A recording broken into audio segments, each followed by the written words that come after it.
오늘 말씀에는 아담과 하와가 바로 이 죄의 열매를 거두는 모습이 나옵니다. 하나님은 죄를 반드시 심판하시는 공의의 하나님이십니다. 그러나 하나님은 그 심판 속에서도, 심판 중에서도 은혜를 잊지 아니하시고 진노 중에서도 은혜를 베푸시는 은혜의 하나님이십니다. 오늘도 아담과 하와가 하나님 앞에 심판받는 그 속에서 구원의 길을 열어주십니다. 죄와 심판, 그리고 은혜, 이것이 사실 성경의 주제가 아니겠습니까? 오늘 말씀 속에서 죄와 형벌, 그리고 그 가운데 구원의 길을 열어주신 그 하나님의 은혜를 맛보는 은혜가 우리 가운데 있기를 간절히 축원합니다. 아담과 하와가 범죄했기 때문에 하나님은 그 죄값을 치르게 하십니다. 먼저 하나님은 이 문제의 발단이 되었던 뱀을 저주하십니다. 14절입니다. 여호와 하나님이 뱀에게 이르시되 내가 이렇게 하였으니 내가 모든 가축과 들의 모든 짐승보다 더욱 저주를 받아 배로 다니고 살아있는 동안 흙을 먹을지니라. 처음에 하나님이 만드셨던 뱀은 다리가 있었다 그래요. 그런데 이 범죄함으로 말미암아 이제는 배로 기어다니게 하셨고 또한 흙을 먹도록 하신 것이죠. 이것은 모든 짐승들 중에서 가장 낮고 가장 천하게 비천한 존재가 되게 하신 것입니다. 또한 뱀을 이용한 사탄에게는 이 옛 뱀이 누구라 그랬죠? 사탄이라고 그랬죠. 그래서 이 뱀을 이용한 사탄에게는 여자의 후손과 영원한 원수가 되게 하십니다. 자, 15절. 내가 너는 누굽니까? 사탄이죠. 내가 너로 여자와 원수가 되게 하고, 여기 여자는 누구죠? 하와입니다. 뱀과 하와가 원수가 되게 하고, 그리고 내 후손도 여자의 후손과 원수가 되게 하리라. 하와를 유혹한 사탄은 하와와 원수가 되는 것은 당연한 것 같은데, 사탄의 후손도 여자의 후손과 원수가 된다. 사탄의 후손은 누구를 말할까요? 사탄의 후손. 사탄의 후손. 예, 사탄이 자식을 낳는 건 아닐 테고요. 이 사탄의 후손이라는 것은 첫째는 이 하나님을 떠나서 사탄을 쫓는 사탄의 무리에 속하게 된 모든 귀신들을 일컫는 말이라고 볼 수 있습니다. 자, 그리고 15절 계속 봅니다. 여자의 후손은 내 머리를 상하게 할 것이며 너는 그의 발꿈치를 상하게 할 것이라. 여자의 후손이 사탄에게 어떻게 한다고요? 머리를 상하게 한다. 그리고요, 사탄은 여자의 후손에게 어떻게 합니까? 발꿈치를 상하게 한다. 여자의 후손이 누구일까요? 여자의 후손. 누구요? 확신하십니까? 자신 있으세요? 우리가 이 히브리어 성경을 보면 원어에 이 후손이라고 하는 이 단어가 남성 단수 명사로 되어 있어요. 그러니까 남자 한 사람을 말하는 것입니다. 그러니까 여자의 후손은 남자 한 사람을 말하는 것이에요.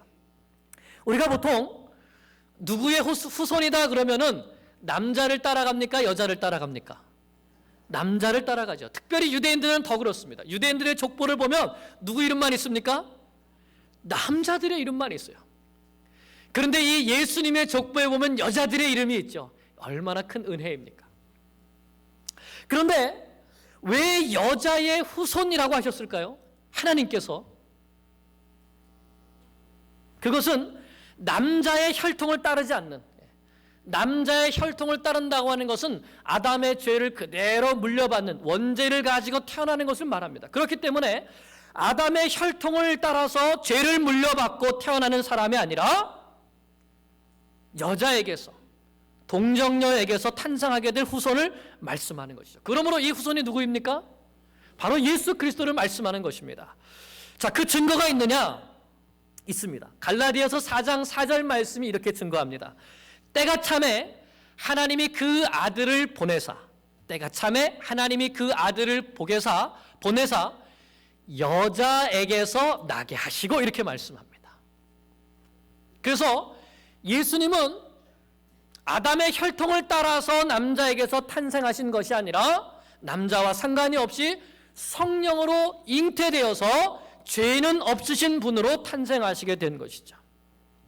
이 여인의 후손이 바로 동정녀 마리아에게서 성령으로 잉태되어 태어나신 예수 그리스도를 말씀하는 것입니다. 하나님은 사탄이 이 여자의 후손 예수님의 발꿈치를 물어서 상하게 한다고 했습니다. 이건 무슨 뜻일까요? 사탄이 예수님을 십자가에 못 박는 것을 말하는 것입니다. 그러나 예수님은 여자의 후손은 뱀의 머리를 상하게 한다. 이것은 무슨 말씀이죠? 사탄은 예수님을 십자가에 못 박고 이제 하나님의 아들을 죽였으니 누가 이겼다? 내가 이겼다 이렇게 생각했는데 하나님께서 그 아들을 다시 3일 만에 부활시키심을 통하여서 죄와 사망의 권세를 깨뜨리시고 승리하심을 통하여서 사탄의 머리를 밟아버리신 것이죠. 부숴버리신 것이죠. 이 말씀은 그러므로 인류를 향한 하나님의 구원의 약속을 말씀해 주시는 것입니다.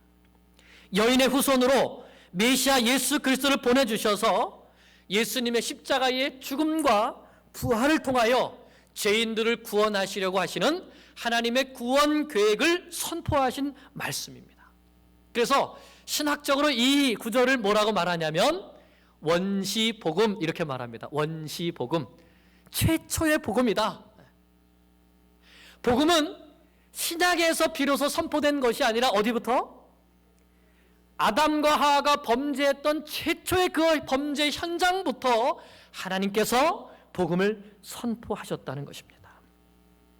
복음은 인류 최초의 범죄 현장에서부터 선포되었습니다. 그러므로 아담과 하와도 여인의 후손을 믿는 이 믿음으로 구원받게 되는 것입니다. 그러므로 우리는 분명한 두 가지 사실을 알게 됩니다. 첫째, 구약시대를 살았던 신약시대를 살았고 또 살고 있건 우리 모든 죄인은 오직 누구를 통해서 구원받는다? 예수 그리스도를 통해서 구원받는다는 사실입니다. 그리고 또 한 가지, 그 구원은 인간에게서 나올 수 없고 오직 하나님의 은혜가 아니면 구원받을 사람은 아무도 없다는 것이죠. 아담과 하와를 유혹하여서 타락시킨 이 사탄과 첫사람 아담은 실패했지만 둘째 아담 대신 예수 그리스도를 여인의 후손으로 보내주셔서 여인의 후손이 사탄의 머리를 깨뜨리게 하시고 죄와 사망의 권세를 깨뜨리게 하심을 통하여서 부활 승리를 예수님 안에 있는 모든 믿는 자에게 주시기로 하신 것, 이것이 바로 하나님께서 베풀어 주신 은혜의 언약인 것입니다. 복음은 바로 여기에서부터 시작되었습니다.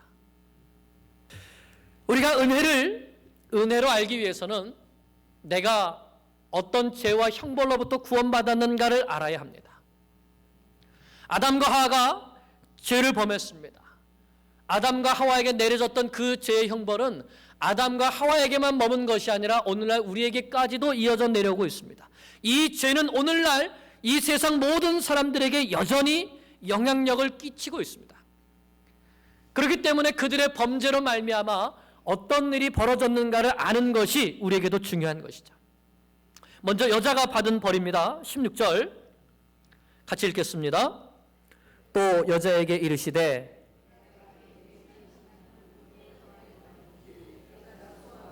자식을 낳을 것이며 아멘.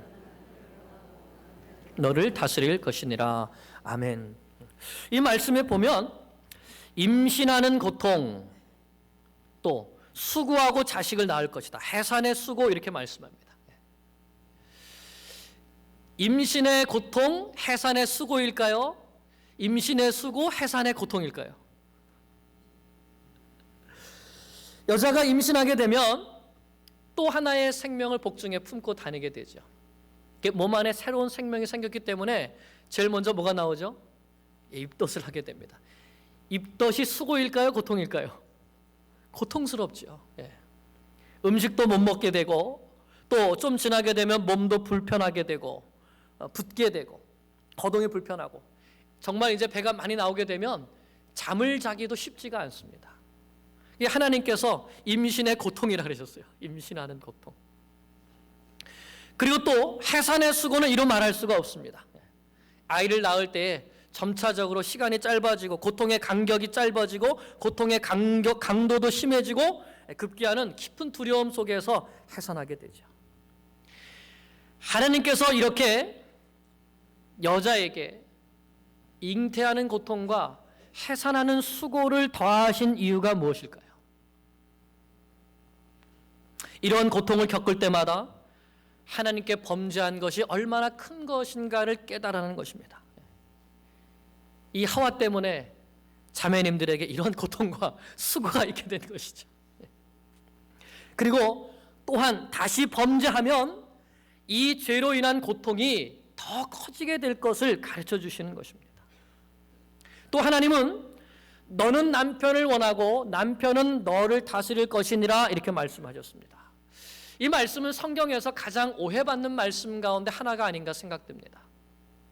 보통 이 말씀을 아내는 남편의 사랑받기를 갈망하지만 남편은 힘으로 아내를 누르면서 다스리기를 원할 것이다, 이렇게 보는데 사실 이 말씀은 히브리시의 평행법입니다. 그래서 앞뒤에 서로 하나씩 생략되어 있는 것이죠.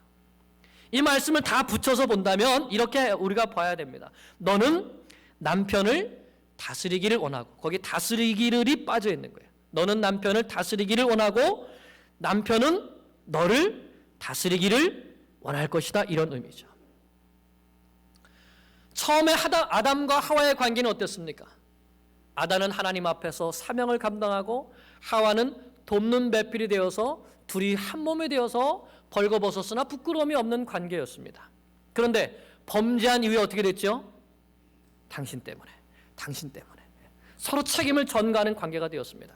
그래서 그 이후에 이제는 이 죄의 결과로 인해서 서로 다스리기를 원하는, 서로 주도권을 잡기를 원하는, 그래서 부부싸움을 하는 그런 죄의 관계가 된 것입니다. 그러므로 남편과 아내가 서로 머리가 되려고 하는 것은 죄 때문입니다. 그리스도 안에서 우리가 이 죄의 문제를 해결한 우리 그리스도인들의 가정에서는 반드시 다시 이것이 회복되어야 되는 것이죠. 남편은 하나님 앞에서 사명을 감당하고 아내는 돕는 배필로서 남편을 돕고 둘이 한 몸에 되어서 하나님 앞에 사랑하며 살아가야 되는 것입니다. 그 다음으로 땅이 저주를 받습니다. 17, 18절을 보면 저주받은 땅이 가시덩굴과 엉겅퀴를 냅니다. 전에는 네 강이 흐르면서 때를 쫓아서 열매를 맺는 그러한 풍요로운 옥토였는데 이제는 가시덤불과 엉겅퀴를 내는 그러한 이 척박한 땅이 된 것입니다. 또 아담은 그곳에서 땀을 흘려야지만 열매를 거둘 수 있게 되었습니다. 아마 독버섯과 같은 이런 해로운 식물들도 이때 이제 태어나지 않았을까 생각이 됩니다. 성경은 아담과 하와뿐만 아니라 모든 피조물도 썩어짐의 종노릇함으로 인하여서 고통받고 있다고 말씀합니다. 그리고 함께 탄식하면서 이 회복을 고대하고 있다고 말씀하는 것이죠. 인간의 타락은 그 결과를 인간에게만 미친 것이 아니라 하나님께서 창조하신 만물에게도 미쳐서, 사람의 다스림을 받아야 했던 그 만물에게도 미쳐서 만물도 함께 고통하게 되고 만물도 함께 탄식하게 된 것입니다. 하나님의 창조 질서가 파괴되게 되었고 이제는 평화롭던 동물의 세계에서도 약육강식의 세계가 펼쳐지게 되었고, 그래서 이제는 서로 지배하고 서로 다스리려고 하는 그런 관계가 된 것입니다. 이건 모두 죄의 결과인 것이죠. 이제 아담이 받은 벌입니다. 17절에서 19절을 보면 하나님께서 이렇게 말씀하십니다. 내가 내 아내의 말을 듣고 내가 내게 먹지 말라 한 나무의 열매를 먹었은즉 땅은 너로 말미암아 저주를 받고 너는 내 평생에 수고하여야 그 소산을 먹으리라. 아담이 죽을 때까지 수고해야지만 그 소산을 먹을 수 있게 된 것입니다. 얼굴에 땀이 흘러야지 식물을 얻을 수 있게 된 것입니다. 그리고 내가 흙으로 돌아갈 때까지 얼굴에 땀을 흘려야 먹을 것을 먹으리니 내가 그것에게서 취함을 입었음이라. 너는 흙이니 흙으로 돌아갈 것이니라. 결국 하나님께서 처음에 창조해 주셨을 때에는 하나님께서 맡겨주신 사명을 감당하면 먹을 거리를 주셨는데 이제는 그 먹을거리를 위해서 수고하고 땀을 흘려야 되는 사명인에서 생활인의 존재로 전락하고 만 것입니다. 사명을 잃게 되고 만물의 영장으로서의 특권도 상실하게 되고 땅으로부터 도전을 받고 짐승들로부터도 도전을 받게 되었습니다. 이것이 하나님께로부터 받은 형벌의 결과인 것이죠. 그리고 너는 흙이니 흙으로 돌아갈 것이니라. 하나님께서 선악을 알게 하는 나무의 열매를 먹으면 반드시 죽는다고 하셨는데 그 말씀대로 정말 죽게 된 것이죠. 이 말씀은 결국 하나님의 사형 선고나 마찬가지입니다. 하나님 안에서 생명나무 열매를 따먹으면서 영생할 수 있도록 창조된 존재였는데 이제는 흙으로 돌아갈 수밖에 없는 존재, 이제는 죽을 수밖에 없는 존재, 시한부 인생이 된 것입니다. 히브리서 9장 27절을 보면 한 번 죽는 것은 사람에게 정하신 것이요 그 후에는 심판이 있으리니 그랬습니다. 이 심판은 어떤 심판입니까? 하나님 앞에 우리가 이 세상에서 지었던 죄악들이 낱낱이 드러나게 되고 그래서 그 하나님의 심판을 받아서 불과 유황으로 타는 지옥불에 던져지게 돼서 거기에서 영원토록 슬피 울며 이를 갈게 되는 바로 그 고통을 받는 것이 둘째 사망, 지옥의 형벌인 것이죠. 사람의 죄는 이처럼 육신의 죽음만 가져왔을 뿐만 아니라 둘째 사망인 영적인 죽음과 지옥의 형벌까지 가져오게 되었습니다. 이것이 바로 인간의 실존인 것이죠. 아담으로부터 시작된 이 엄청난 비극이 결국은 죽음으로 오게 되었고 이 죽음으로 인하여서 영원한 죽음까지 인간에게 찾아오게 된 것입니다. 그러므로 인간은 하루하루 살아가는 존재가 아니라 사실은 하루하루 죽어가는 존재입니다. 모든 사람들이 시한부 인생을 살게 되는 것이죠. 여러분, 그렇다면 죽어가는, 죽음을 선고받은 사형수가 있다면 그 사형수의 간절한 소원은 무엇일까요? 좋은 집을 갖는 것, 멋진 차를 타고 다니는 것, 돈을 많이 버는 것일까요? 아니죠. 생명을 다시 얻는 것. 죽음 문제의 해결입니다. 하나님은 바로 이러한 인생의 궁극적인 문제, 즉 우리의 죽음의 문제를 해결해 주시기 위하여서 일방적으로 은혜 언약을 선포하시고 여자의 후손인 예수 그리스도를 통하여서 우리에게 구원 얻는 길을 열어 주시게 된 것입니다. 구원은 오직 하나님께로부터 옵니다. 그래서 은혜입니다. 이제 아담은 그 아내의 이름을 하와라고 했습니다.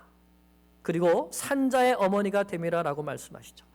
아담이 지금 방금 하나님 앞에 죽음을 선고받았는데 너는 흙이니 흙으로 돌아갈지니라 라고 하셨는데 그 죽음을 앞에 두고 하와를 산자의 어머니라고 이름을 붙였습니다. 이것은 다시 생명을 향한 소망을 붙든 것이죠.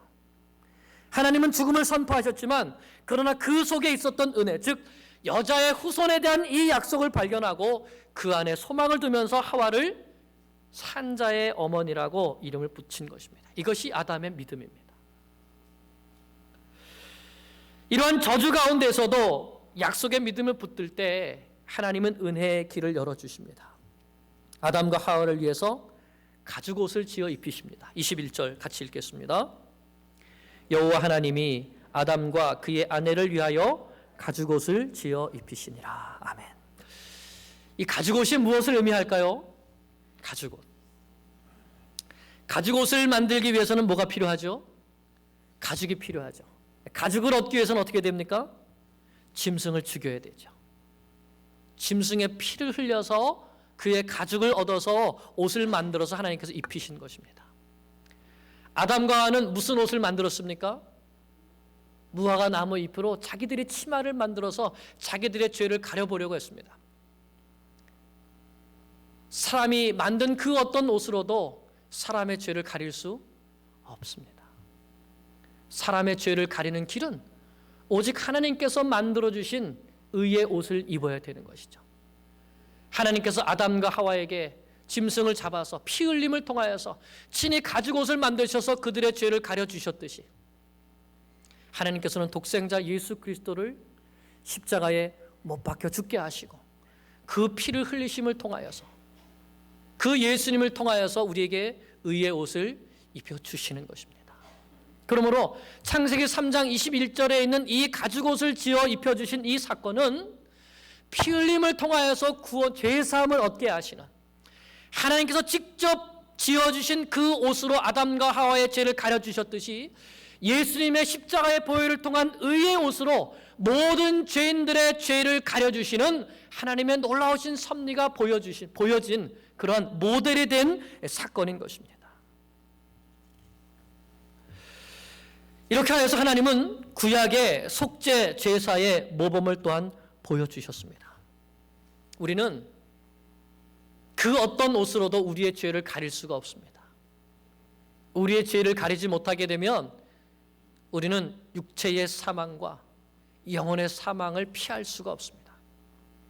그러나 하나님께서 예수 그리스도의 십자가를 통해서 우리에게 의의 옷을 만들어 주시고 입혀 주셨습니다. 할렐루야. 우리는 오직 예수 그리스도를 믿는 믿음으로만 구원을 받습니다. 마지막으로 하나님은 그들을 에덴 동산에서 추방하셨습니다. 22절에서 24절이죠. 죄를 지은 인간이 타락한 세상 속에서 영원히 산다? 행복일까요? 불행일까요? 죄를 짓고 영원히 산다. 또 선악과 그 생명나무의 열매가 아직 있기 때문에 죄를 짓고서도 그 열매를 따먹고 영원히 살게 되면 그 역시 하나님 앞에 또 다른 죄를 짓게 되는 것이죠. 그래서 하나님께서 아담과 하와를 에덴 동산에서 쫓아내십니다. 더 이상 하나님 앞에 불순종하지 않도록, 그리고 하나님께서 내린 형벌을 받도록. 그러나 생명나무 열매를 없애셨습니까? 에덴 동산을 없애셨습니까? 아니죠. 동편의 그룹들을 통해서 지키게 하시고 두루도는 불칼을 두셨습니다. 생명나무를 없애지 않으셨다는 것은, 에덴 동산을 없애지 않으셨다는 것은 다시 회복될 수 있는 가능성을 열어두신 것입니다. 이것이 언제 회복이 됩니까? 예수 그리스도께서 다시 오실 때, 재림하실 때에 새하늘과 새 땅이 열리게 되고 하나님의 보좌로부터 생명수의 강이 흘러나가게 되고 그 강 좌우편에 생명나무가 있는데 12달마다 매 새로운 열매들을 맺는다고 했습니다. 그 천국에는 고통도 없고 아픔도 없고 사망이나 애통하는 것이나 곡하는 것이나 이 모든 것이 없는 것이죠. 그것이 오늘날 우리에게 열려져 있습니다. 예수 그리스도를 믿는 믿음을 가진 자들에게는 이제는 다시 하나님께서 우리에게 주시는 그 새로운 에덴, 새하늘과 새 땅에 들어가게 되는 놀라운 은혜가 있게 되는 것이죠. 아담과 하와는 범죄했습니다. 그리고 사망이라고 하는, 죽음이라 하는 심판을 받게 되었습니다. 그러나 그 순간 하나님은 은혜를 시작하십니다. 은혜는 받을 자격이 없는 자에게 값없이 주어지는 선물입니다. 마틴 로이드 존스 목사님이 이런 말을 했습니다. 이 세상에 은혜라는 말보다 더 놀라운 말은 없습니다. 여러분 한번 이렇게 생각해 보겠습니다. 여러분에게 한 아들이 있는데, 참으로 사랑하는 아들이 있는데 어느 한 청년이 여러분의 사랑하는 아들이 어떤 다른 청년에게 죽임을 당했다고 한번 생각해 보십시오. 그 살인자에 대한 여러분의 마음이 어떻겠습니까? 자식을 잃은 또 슬픔은 어떻겠습니까? 그 슬픔 때문에 그 살인자를 향한 미움은 아마 말로 표현할 수 없을 것입니다. 만약에 그 살인자를 여러분이 직접 죽인다면 여러분도 똑같은 살인자가 되는 것이고 여러분은 복수하는 것이 됩니다. 그러나 그 살인자를 법정에 세워서 법의 심판을 받아서 사형을 당하게 한다면 그것은 공의겠지요. 하지만 그 살인자를 용서하고 그 살인자를 나의 아들로 받아들인다면 그것은 은혜입니다. 세상에 이런 사람이 있을까요? 손양원 목사님이 바로 그런 분이었습니다. 1948년에 공산당 청년에게 자신의 사랑하는 두 아들을 잃었지만 그 청년을 용서하고 자신의 양아들로 받아들였습니다. 어떻게 이런 은혜를 베풀 수 있었을까요? 목사님이 먼저 하나님의 은혜를 맛보아서 그랬던 것이 아니었을까요? 사랑하는 여러분, 하나님의 말씀에 불순종해서 범죄한 아담과 하와는 심판을 받아서 죽어 마땅했습니다. 그러나 하나님께서는 여인의 후손을 약속해 주시고 친히 가죽옷을 지어 입히시는 일방적인 은혜를 베풀어 주셨습니다. 하나님은 오늘도 이 은혜로 모든 죄인들을 초청하십니다. 죄의 삭은 사망이지만 하나님의 은혜의 선물은 그리스도 예수 우리 주 안에 있는 영생이니라 하나님의 말씀은 선포합니다.